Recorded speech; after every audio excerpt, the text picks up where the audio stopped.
Today we're going to talk about maintaining your water heater. This is a chore that's not difficult to do, just requires a couple simple little things and a few minutes to do it. But this is something that not many people do.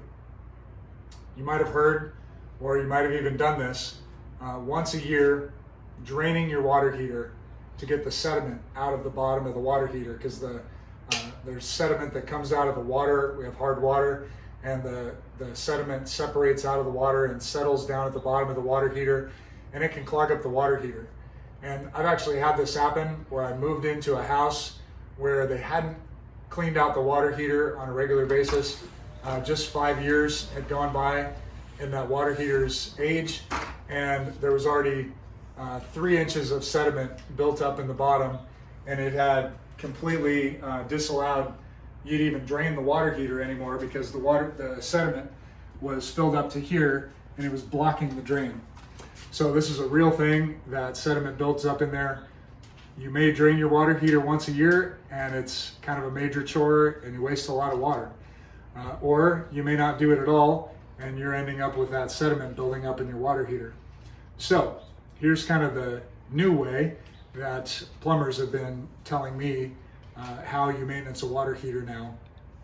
That's what we're going to go over. So every 2 months we come out and do this simple little couple minute maintenance, and it prevents you from having to drain your water heater every year. So first of all, we gather our tools. Tools for this are pretty simple. Bucket to put the water in. We're going to drain a few quarts of water, so this bucket is enough. And a little hose. You don't have to use a hose. If you have a spigot on here, you can just let it pour from the spigot into the bucket. I like to use a hose because it keeps water from getting everywhere. And on my hot water heater, I've got this little cord on here that senses if there's any wetness around the hot water heater in case it's leaking, and shuts off the hot water heater. It sends a signal, it starts beeping and shuts off the water heater. So to prevent that, I just keep any wetness away from here by using my hose. So we're just going to put the hose on the drain here.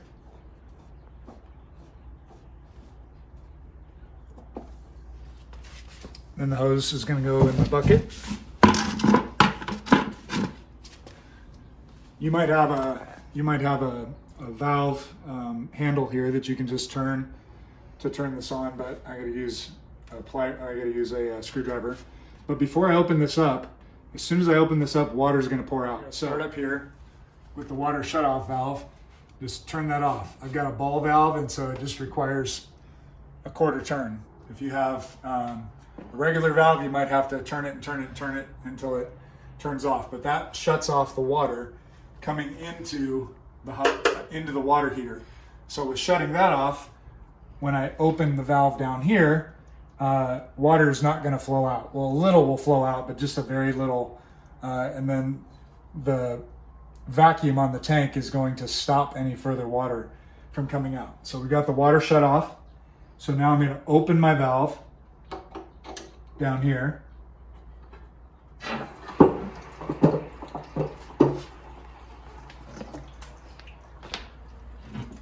So I got like maybe 2 ounces, 3 ounces of water or something that came out, but not a lot. So valve is open, hose is in the bucket. Now what I'm going to do is I'm going to come up here to my valve, my water valve. As soon as I open this, it's going to allow water back into the tank, and the water is going to shoot down in the tank, and it's going to stir up the water, which stirs up the sediment at the bottom, and that sediment is going to come out with water out the hose. And so I'm going to do that repeatedly. I'm going to open this, let water flow, stir up the sediment, flow some out into the bucket, shut it off, turn it back on, same thing. Every time I turn it off and back on, it's stirring up the water, which is stirring up the sediment, and sediment is going to be coming out into my bucket. So here we go. On, off, on, off, on, off, on, off, on, off. on, off, on, off.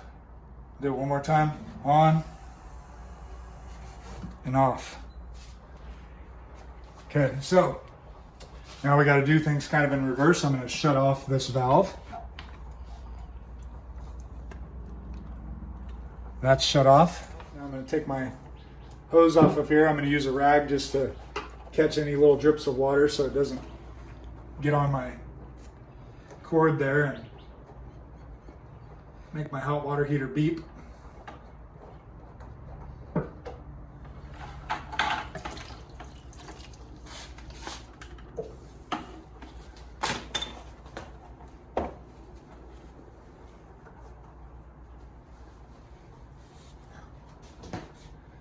And now, since this is shut off, I can open my water valve again up here to just fill the hot water heater.